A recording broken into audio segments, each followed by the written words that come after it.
السلام علیکم ورحمۃ اللہ وبرکاتہ۔ الحمدللہ نحمدہ ونستعینہ ونستغفرہ ونؤمن بہ ونتوکل علیہ ونعوذ باللہ من شرور انفسنا ومن سیئات اعمالنا من يهده الله فلا مضل له ومن يضلل فلا هادي له ونشهد أن لا إله إلا الله وحده لا شريك له ونشهد أن محمدا عبده ورسوله أما بعد يا أيها الذين آمنوا اتقوا الله حق تقاته ولا تموتن إلا وأنتم مسلمون يا أيها الناس اتقوا ربكم الذي خلقكم من نفس واحدة وخلق منها زوجها وبث منهما رجالا كثيرا ونساء واتقوا الله الذي تساءلون به والأرحام إن الله كان عليكم رقيبا يا أيها الذين آمنوا اتقوا الله وقولوا قولا سديدا يصلح لكم أعمالكم ويغفر لكم ذنوبكم ومن يطع الله ورسوله فقد فاز فوزا عظيما أما بعد فإن خير الحديث كتاب الله وخير الهدي هدي محمد صلى الله عليه وسلم وشر الأمور محدثاتها وكل محدثة بدعة وكل بدعة ضلالة وكل ضلالة في النار۔ أعوذ بالله السميع العليم من الشيطان الرجيم بسم الله الرحمن الرحيم يا أيها الذين آمنوا اتقوا الله ولتنظر نفس ما قدمت لغد واتقوا الله إن الله خبير بما تعملون۔ رب اشرح لي صدري ويسر لي أمري واحلل عقدة من لساني يفقهوا قولي رب زدني علما۔ یا اللہ ہمیں حق کو حق ہی دکھا، اس پر عمل کرنے کی توفیق عطا فرما۔ یا اللہ ہمیں باطل کو باطل ہی دکھا، اس سے بچنے کی توفیق عطا فرما۔ آمین یا رب العالمین۔ میرے محترم اسلامی بھائیوں، بزرگوں اور دوستوں اور پیارے بچوں، ابھی میں نے مصنون خطبے کے بعد ایک آیت کی تلاوت کی ہے، سورہ حشر کی آیت نمبر 18 کی۔ اس میں اللہ رب العالمین فرماتے ہیں کہ اے لوگو جو ایمان لائے ہو، اللہ سے ڈرو، اور ہر شخص یہ دیکھے، ہر جان یہ دیکھے کہ اس نے کل کے لیے یعنی آخرت کے لیے کیا کچھ تیاری کی ہے، کیا آگے بھیجا۔ پھر اللہ تعالیٰ فرماتے ہیں کہ اللہ سے ڈرو، اور جو کچھ تم کرتے ہو ان کی خبر اللہ تعالیٰ کو ہے۔ جو کچھ کرتے ہیں انسان اس دنیا کے اندر، ان تمام باتوں کا علم اللہ تعالیٰ کو ہے۔ آج میں نے اس آیت کی تلاوت آپ کے سامنے اور اس کی ترجمانی جو ہے رکھی ہے۔ یہ دراصل چند دن پہلے ابھی گزشتہ سال 1443 ہجری جو ہے مکمل ہوا ہے، اور آج میرا خیال ہے 6 تاریخ ہے۔ نئے سال کے اندر 6 دن گزر چکے ہیں۔ تو جب یہ سال مکمل ہوتا ہے تو لوگ اس کے اندر ایک دوسرے کو مبارکباد دیتے ہیں، نئے سال کے آنے کی مبارکباد دیتے ہیں۔ کچھ لوگ آگے بڑھ کر کچھ مٹھائیاں بھی تقسیم کرتے ہیں، کیک وغیرہ بھی کھاتے ہیں۔ غیر قومیں ان کے بھی جب سال مکمل ہوتے ہیں، خاص طور سے ہم عیسوی سال کو جسے انگریزی سال کہتے ہیں، جب نیا سال آتا ہے تو بہت سارے دھوم دھڑاکے پوری دنیا کے اندر کیے جاتے ہیں۔ لوگوں کے اندر ایک جشن کا ماحول ہوتا ہے، سارے جائز اور ناجائز کام اس دن کیے جاتے ہیں۔ لوگ خوشی کے اندر مگن ہوتے ہیں، کسی بات کا ان کو خیال اور احساس نہیں ہوتا کہ آج کے دن وہ کیا کر رہے ہیں، اچھا کر رہے ہیں کہ برا کر رہے ہیں۔ اسی طرح سے انسان کی اپنی زندگی کا بھی جب سال پورا ہو جاتا ہے، کسی انسان کی اپنی زندگی کا بھی سال جب پورا ہوتا ہے تو بہت سے لوگ اس سال کے مکمل ہونے پر خوشیاں مناتے ہیں اور اس کے نئے سال آنے پر نئے سال کی اس کو جو ہے مبارکباد دیتے ہیں، چاہے وہ بڑے ہوں بچے ہوں، جن کے یہاں رواج ہوتا ہے وہ لوگ اس طرح کا کام کرتے ہیں۔ اور اس کے اوپر کچھ لوگ بڑی بڑی پارٹیاں کرتے ہیں، ہے نا، لوگ ملنے کے لیے آتے ہیں، تحفے تحائف دیتے لیتے ہیں۔ تو یہ انسان کو جو اللہ رب العالمین نے عمر دی ہے، جو مہلت دی، مدت دی تھی، جو سال آنے کے بعد انسان ایک تو اس کے اندر خوشی مناتا ہے، اس کے بارے میں مبارکبادیں دیتا ہے، تو یہ دراصل یہ مہلت جو اس کو اس دنیا کے اندر اللہ تعالیٰ نے دی ہے زندگی کی، یہ اس کو اس کی مہلت کو کم کر رہی ہوتی ہے۔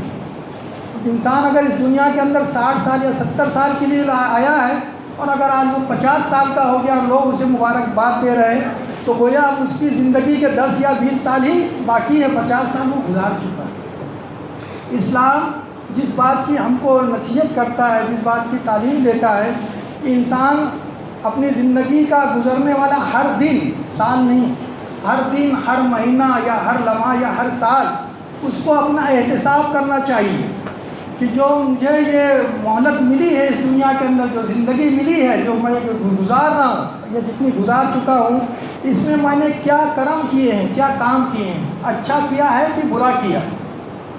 اسلام کا تصور کیا ہے کہ دنیا کی زندگی ہماری اصل زندگی نہیں ہے، یہ دنیا کی زندگی ہے، مختصر زندگی ہے، عارضی زندگی ہے۔ اس دنیا کے اندر انسان جیے گا، کوئی زیادہ سے زیادہ لمبی عمر پاتا ہے آج کے دور میں تو 80 90، اور وہ بھی اس کی زندگی وہ پھر آخر میں ابتر ہو جاتی ہے، وہ اس دنیا کی زندگی سے پناہ مانگنے لگ جاتے ہیں، موت کو یاد کرنے لگتے ہیں کہ کاش کی جو ہے اب ہمیں موت آ جائے۔ ایسے حالات ہوتے ہیں، ہم دیکھتے ہیں اس دنیا کے اندر، یہ دنیا کی زندگی کی حقیقت۔ سابقہ قوموں کے اندر ہم دیکھتے ہیں کہ وہاں لمبی لمبی عمریں ان کی ہوا کرتی تھیں۔ سیدنا نوح علیہ السلام کے بعد میں خود قرآن مجید میں اللہ تعالیٰ فرماتے ہیں کہ 950 سال تو انہوں نے اسلام کی دعوت لوگوں کے سامنے پیش کی، نبوت کی زندگی تھی، اس کے بعد بھی ان کی اور عمر رہی ہے جیسے کہ نبی بننے سے پہلے۔ تو 1000 سال کچھ روایتوں میں آتا ہے کہ 1400 سال یا 1600 یا 1650 سال جو سب سے لمبی مدت کی عمر کا جو انسان دنیا میں گزرا ہے کہ 1650 سال تک کی روایتیں آتی ہیں، اتنی لمبی مدت کا ہے۔ لیکن انجام کیا ہے؟ آخر ایک دن موت ہے، جانا ہے۔ اور یہ جو مدت انسان کو اس دنیا کے اندر ملی ہے، قیامت کے دن یہ اتنی لمبی زندگی کو جو ہے نا وہ بڑی مختصر سمجھے گا۔ آج انسان اس دنیا کی زندگی کے اندر آخرت سے غافل ہے، آخرت کو بھولا ہوا ہے۔ جو قرآن کی آیت میں نے آپ کے سامنے تلاوت کی، اس میں ہمیں آخرت کی فکر کرنے کی نصیحت کی گئی ہے کہ انسان اس میں اپنا احتساب کرے کہ آج اگر ہم نے یہ سال جو مکمل کیا ہے تو یہ پورا گزشتہ سال ہم نے اس میں کتنا اللہ کی فرما برداری کے کام کیے ہیں، اللہ کی اطاعت کی ہے، اس کے رسول کی اطاعت کی ہے، کیا اس کی نافرمانی کی ہے۔ تو ہمیں مومن کو، ایک مسلمان کو جو ہے ہمیں یہ گزرتے ہوئے دن اور سال اپنا احتساب کرنے کی دعوت دیتے ہیں، کیونکہ اللہ تعالیٰ قرآن مجید میں فرماتا ہے کہ یہ حقیقت ہے کہ انسان آخرت سے تو غافل ہے لیکن وہ آنے والی ہے۔ اللہ رب العالمین فرماتے ہیں سورہ یاسین میں، إِنَّا نَحْنُ نُحْيِي الْمَوْتَى وَنَكْتُبُ مَا قَدَّمُوا وَآثَارَهُمْ وَكُلَّ شَيْءٍ أَحْصَيْنَاهُ فِي إِمَامٍ مُبِينٍ کہ یقیناً ہم ایک دن مردوں کو زندہ کریں گے، اور جو کچھ وہ کر رہے ہیں اس دنیا میں وہ بھی، اور جو ان کے جانے کے بعد جو اس کے اثرات دنیا پر چھوڑ کے جا رہے ہیں وہ بھی ہم لکھے جا رہے ہیں۔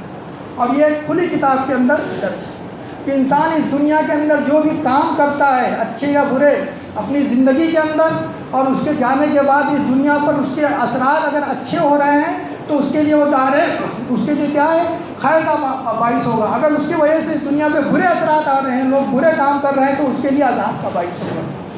تو یہ ساری چیزیں لکھی جا رہی ہیں، تو لہذا ہمیں چاہیے کہ ہم اپنا احتساب کریں اس کے پہلے کہ ہمارا حساب لیا جائے۔ کل قیامت کے دن ہمارے پاس وقت نہیں ہوگا۔ آج ہم نے اپنی زندگی گزار لی ہے، ایک اچھی مدت گزاری ہے، اسی کے پیچھے انسان صبح شام لگا ہوا ہوتا ہے اور اسی کی کامیابی کے بارے میں فکر کرتا رہتا ہے، لیکن یہ زندگی کی مدت ہماری کتنی باقی ہے ہم میں سے کسی کو نہیں پتہ۔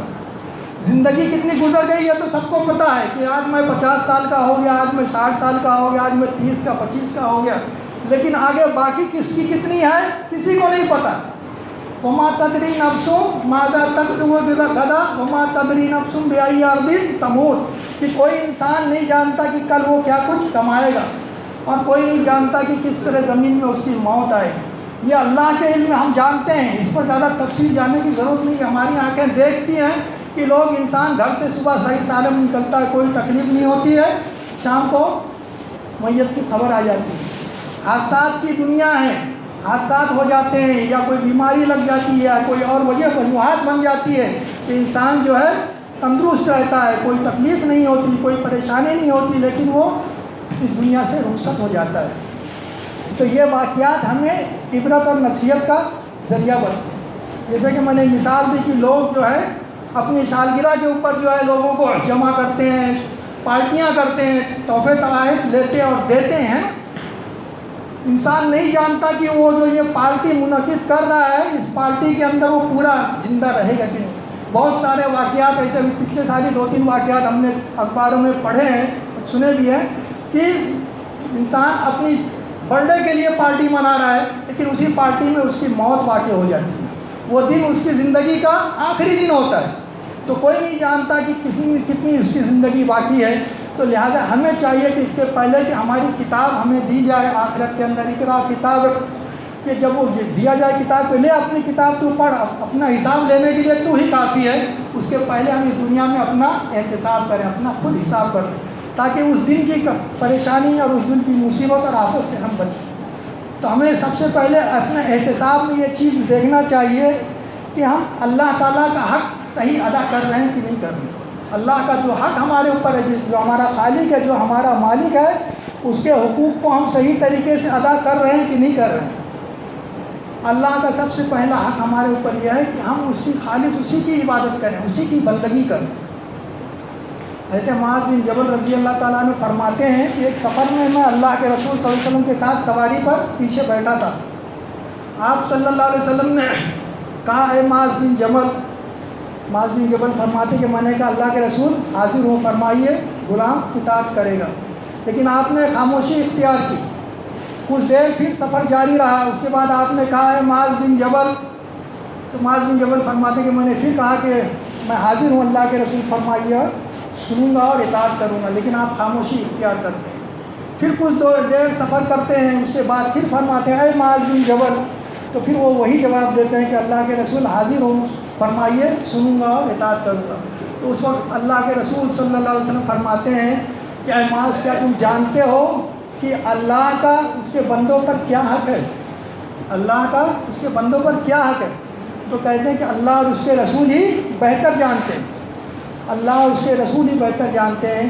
اللہ کے رسول صلی اللہ علیہ وسلم فرماتے ہیں کہ اللہ کا اس کے بندوں پر یہ حق ہے کہ وہ خالص اسی کی بندگی کریں، اس میں ذرا بھی کسی کو شریک نہ کرے، کسی کو بھی ساجی اور شریک نہ بنائے، خالص بندگی اسی کی کرے۔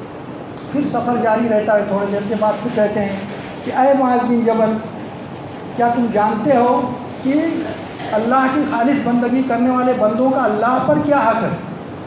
تو کہتے ہیں اللہ اور اس کے رسول ہی بہتر جانتے ہیں۔ تو اللہ کے رسول صلی اللہ علیہ وسلم فرماتے ہیں کہ اللہ کی بندگی کرنے والے بندوں کا پھر اللہ پر یہ حق ہے کہ وہ انہیں عذاب نہ دے، کہ خالص اللہ کی بندگی، اسی کی اطاعت، اسی کی فرما برداری انسان کو عذاب علیم سے، جہنم سے بچانے والی۔ تو اللہ کا سب سے پہلا حق یہ ہے کہ ہم احتساب کریں کہ گزشتہ سال جو ہمارا گزرا ہے، ہماری نمازیں کیسی رہی ہیں، ہم نے نماز کو پابندی کے ساتھ پڑھا ہے کہ نہیں پڑھا، اس کے اندر ہمارے خشوع اور خضوع کی کیا کیفیات رہی ہیں، ہم نے با جماعت نماز پڑھی ہے کہ بغیر جماعت نماز پڑھی، فرض کی نمازیں، فجر کی نمازیں ہمارے بستروں پر تھیں یا گھروں پہ تھیں کہ مسجدوں میں تھیں، یہ چیز کا ہمیں احتساب کرنا چاہیے۔ اسی کا سب سے پہلے حساب ہونے والا ہے، نمازوں کے بارے میں ہی قیامت کے دن سب سے پہلے اعمال کے بارے میں حساب ہوگا۔ جس کی نماز صحیح نکلے گی اس کے دوسرے معاملات بھی صحیح نکلیں گے۔ تو ہم اپنی نمازوں کے بارے میں احتساب کریں، اسی طرح سے اپنی زکوٰۃ کے بارے میں کہ ہم نے برابر حساب سے جو ہے زکوٰۃ ادا کی ہے کہ نہیں کی ہے، نہیں کی ہے تو اس کو ادا کریں۔ روزے ہم نے صحیح طریقے سے ایمان اور احتساب کے ساتھ میں رکھے ہیں کہ نہیں رکھے ہیں، روزوں کے بارے میں کہ ہم نے اس کا جو مقصد ہے اس کو حاصل کیا ہے کہ نہیں کیا. حج اگر ہمارے اوپر فرض ہے، ہم کو اس کی استطاعت ہے تو ہم نے اس کو ادا کیا کہ نہیں کیا.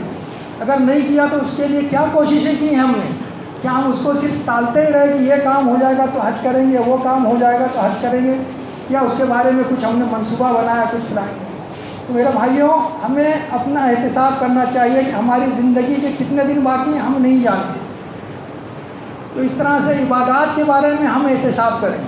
دوسرا ہے کہ اللہ تعالیٰ نے جو نعمتیں ہمیں دی ہیں اس کے بارے میں بھی ہم احتساب کریں. اس کے بارے میں بھی ہم سے پوچھا جائے گا. اللہ تعالیٰ فرماتا ہے نا سورۃ تکاثر میں آخر میں ثم لتسألن یومئذ عن النعیم، کہ تم سے تمام نعمتوں کے بارے میں سوال کیا جائے گا، پوچھا جائے گا کہ اللہ تعالیٰ نے یہ جو ہمیں نعمتیں دی ہیں، کہ صحت دیا ہے، مال دیا ہے، اولاد دیا ہے، وقت دیا ہے، جو کچھ بھی انسان کو حاصل ہے اس کا ہم حق ادا کر رہے ہیں کہ نہیں کر رہے. اس کا سب سے پہلا حق تو یہ ہے کہ ہم ان نعمتوں کو دینے والا کس کو سمجھیں کہ اللہ نے یہ نعمتیں دی. میری صلاحیت، میری قابلیت، میرا اس میں کچھ نہیں ہے. بہت سارے قابل لوگ، بہت سارے صلاحیت والے لوگ اس دنیا کے اندر گھومتے رہتے ہیں، انہیں نہیں حاصل ہوتا. اللہ تعالیٰ دوسرے لوگوں کو بہت ساری چیزیں عطا فرما دے. تو سب سے پہلے ان نعمتوں کا دینے والا اللہ رب العالمین ہے، یہ مان کر اس کا شکر ادا کریں. اور پھر ان نعمتوں کو ہم صحیح طریقے سے استعمال کر رہے ہیں کہ نہیں کر رہے ہیں. ان کا غلط استعمال کر رہے ہیں. مال کمایا ہے، اس کو کیا فضول خرچی کے اندر اڑا رہے ہیں، حرام کاموں کے اندر اس کو اڑا رہے ہیں، غلط کاموں کے اندر اس کا استعمال کر رہے ہیں. تو یہ بھی ہم کو اس کا احتساب کرنا چاہیے کہ جو نعمتیں اللہ نے دی ہے اس کا ہمیں جب حساب پوچھا جائے گا تو اس کا ہم صحیح طریقے سے کہ نعمتوں کا صحیح استعمال کریں، اللہ کا شکر ادا کریں اور اس کے بتائے ہوئے طریقے کے مطابق اس نعمتوں کا ہم استعمال کریں. اللہ نے اولاد دی ہے تو کیا ہم ان کے اوپر فخر و غرور کرتے ہیں کہ ان کی صحیح تعلیم و تربیت کرتے ہیں، ان کو اسلامی زندگی سکھاتے ہیں، اسلامی آداب سکھاتے ہیں. یہ تمام چیزوں کا جو ہمیں خیال رکھنا چاہیے. اسی طرح سے حقوق العباد کہ لوگوں کے ہم پر جو حقوق ہیں اس کو ہم صحیح طریقے سے ادا کر رہے ہیں کہ نہیں کر رہے.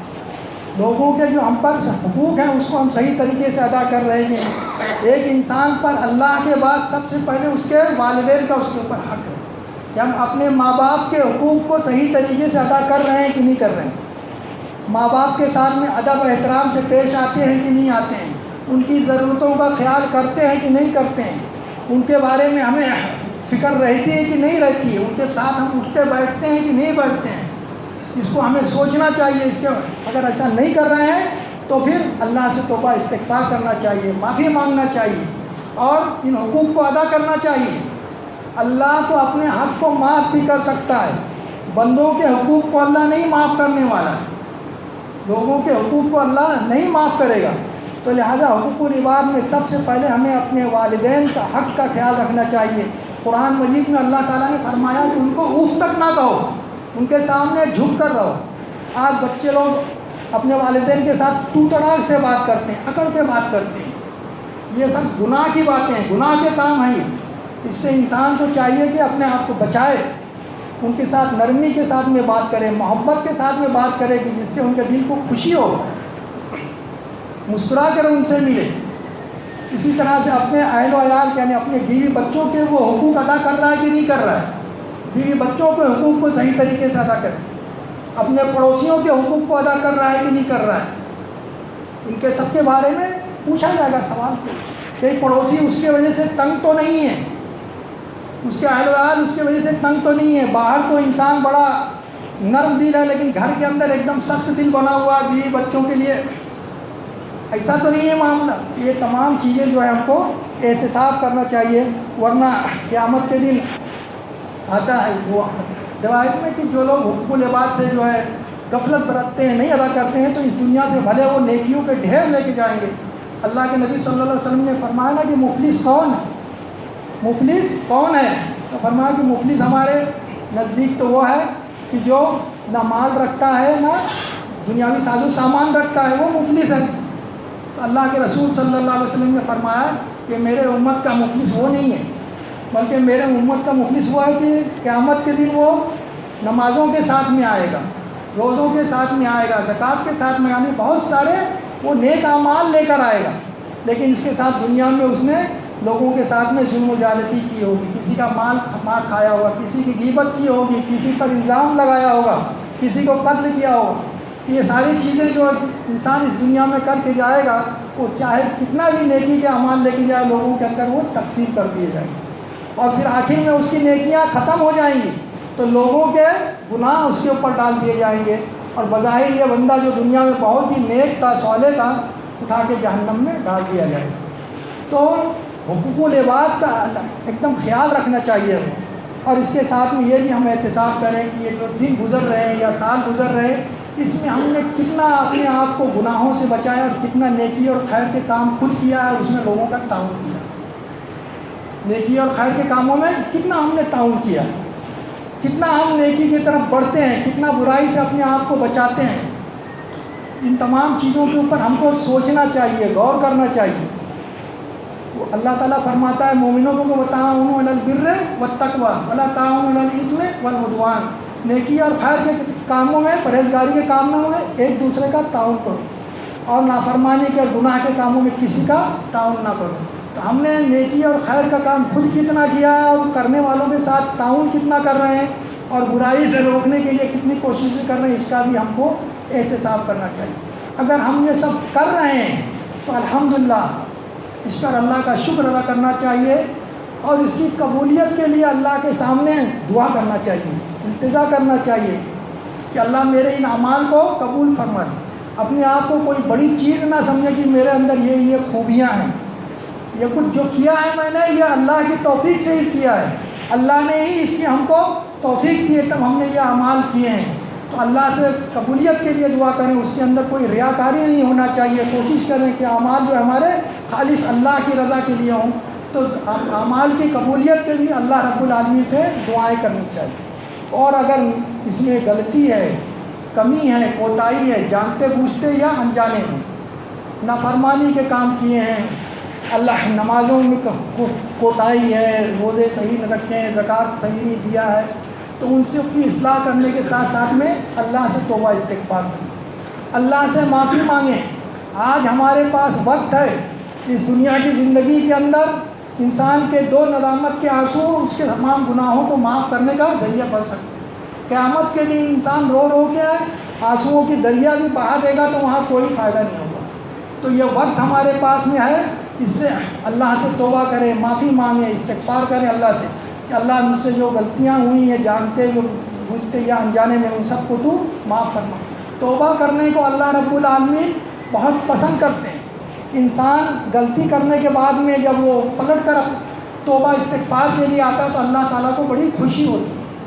حدیث کا مفہوم ہے کہ ایک انسان اپنے اونٹ کے اوپر جس پر بھی اس کی ساری زندگی کا دار و مدار تھا، سارا ساز و سامان تھا، لے کر کسی صحرا میں جا رہا ہوتا ہے، اور اگر اس کا وہ اونٹ اس صحرا میں یا جنگل بیابان میں گم ہو جائے، اور اس کے بعد میں اس کی تلاش کے اندر وہ پوری کوشش کرنے کے بعد میں بھی وہ اسے ملتا نہیں ہے، اور اسے پھر نیند آ جاتی ہے، پھر جب اس کی آنکھ کھلتی ہے تو دیکھتا وہی اونٹ اس کے سامنے کھڑا ہے، تو اس بندے کو کتنی خوشی ہوگی۔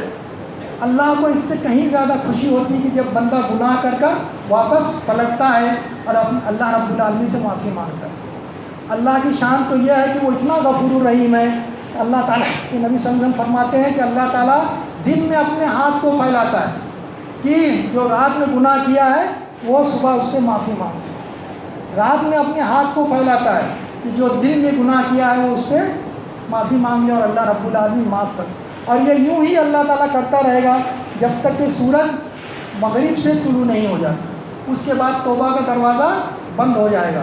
تو آج ہمارے پاس وقت ہے، مہلت ہے، ہم توبہ استغفار کریں۔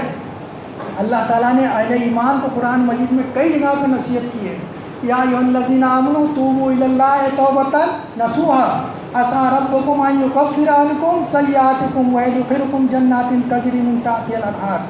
کیا لوگوں ایمان والو اللہ سے توبہ استغفار کرو، خالص توبہ کرو، توبۃ نصوح کرو، تو اللہ تمہارے گناہوں کو معاف کر دے گا اور تمہیں اپنی نعمت بھری جنتوں میں داخل فرمائے گا جس کے نیچے نہریں بہ رہی ہوں گی۔ تو توبہ استغفار کے تو مومن کا ایک بہت بڑا جو ہے مومن کے لیے بہت بڑا کیا ہتھیار ہے کہ اپنے تمام خطاؤں کو جو ہے اپنے دشمن کی تمام سازشوں کو توبہ استغفار کے ذریعے سے وہ کیا کر سکتا ہے، شکست دے سکتا ہے۔ اسی لیے انسان کتنے بھی نیکی کے کام کرے، کتنے بھی خیر کے کام کرے، کتنے بھی بھلائی کے کام کرے، اس کو آخر میں نصیحت یہی کی جاتی ہے کہ اس میں وہ توبہ استغفار کرے۔ ہم نبی صلی اللہ علیہ وسلم کو اللہ تعالیٰ نے مخاطب کر کے فرمایا سورہ جب پڑھتے ہیں سورہ نصر، جب اسلام پوری طرح سے دنیا میں اللہ کے دور میں اللہ کے رسول صلی اللہ علیہ وسلم کی آخری ایام میں پھیل گیا، حاصل ہو گیا، تو آپ کے جانے کا وقت آ گیا، تو اللہ تعالیٰ نے سورہ نصر کو نازل فرمایا۔ اس میں آخر کے الفاظ کیا ہیں کہ فسبح بحمد ربک واستغفر انہ کان توابا، کہ تم اللہ کی تسبیح بیان کرو اور اس سے معافی مانگو، استغفار کرو، اور وہی توبہ قبول کرنے والا ہے۔ تو انسان ہر حال میں چاہے وہ جتنا ہی نیک ہو، جتنا ہی متقی ہو، جتنا ہی پرہیزگار ہو، اس کو مسلسل توبہ اور استغفار کرتے رہنا چاہیے۔ اسی لیے اللہ کے نبی صلی اللہ علیہ وسلم اپنی زندگی کے آخری ایام میں یہ الفاظ کثرت سے کہتے تھے کہ سبحان اللہ وبحمدہ استغفر اللہ العظیم واتوب الیہ۔ مائی عائشہ رضی اللہ تعالیٰ نے فرماتی ہیں کہ آپ اٹھتے بیٹھتے ان الفاظ کو جو ہے اپنی زندگی کے آخری ایام میں کہتے تھے کہ سبحان اللہ وبحمدہ استغفر اللہ العظیم واتوب الیہ، استغفر اللہ واتوب الیہ۔ تو ہمیں بھی چاہیے کہ آج اس استغفار کو جو ہے لازم پکڑیں اور زیادہ سے زیادہ نیکی اور خیر کا کام کریں اور اپنے آپ کو برائی سے بچائیں، نیکی اور خیر کے کاموں میں لوگوں کا تعاون کریں اور اللہ تعالیٰ سے دعا بھی کریں کہ اللہ تعالیٰ ہم سب کو اور تمام مسلمانوں کو نیک کام کرنے کی توفیق عطا فرمائے اور تمام جو برائیاں ہیں اس سے ہماری بھی اور تمام مسلمانوں کی اللہ حفاظت فرمائے اور امت مسلمہ کے لیے اللہ رب العالمین آسانی عطا فرمائے۔ اور یہ جو نیا ہجری سال 1444 آیا ہے تو مسلمانوں کے لیے خیر کا، بھلائی کا اور عزت کا اور شرف کا باعث ہو، اسلام کی سر بلندی کا باعث ہو، مسلمانوں کے لیے امن اور سلامتی کا باعث ہو۔